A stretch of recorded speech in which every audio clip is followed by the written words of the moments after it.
Good day, sir, madam. I'm Marites A. Gomez. I'm married. I have 5 children and an undergraduate of BS Commerce. I work as a domestic helper here in the Philippines. My duties is to take care of the children, feed them, wash, cook, cleaning the house. Hi, Miss Marites. How are you today?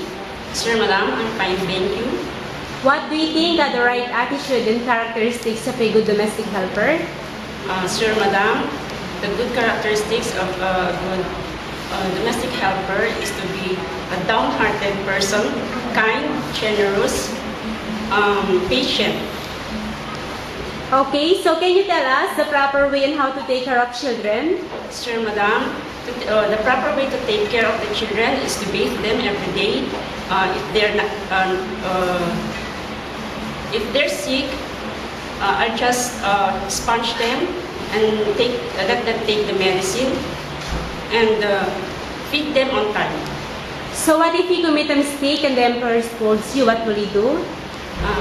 I'll accept the mistake and tell them not to and to say sorry to you, sir, madam, and saying I will not do it again, sir, madam. Okay, so Miss Marites, what is your last message or promise to your employer?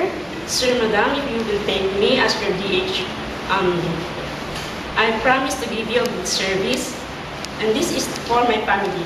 I promise to finish my 2-year contract, sir. Thank you, Miss Marites, and hope to see you soon in Hong Kong. Thank you, ma'am, sir.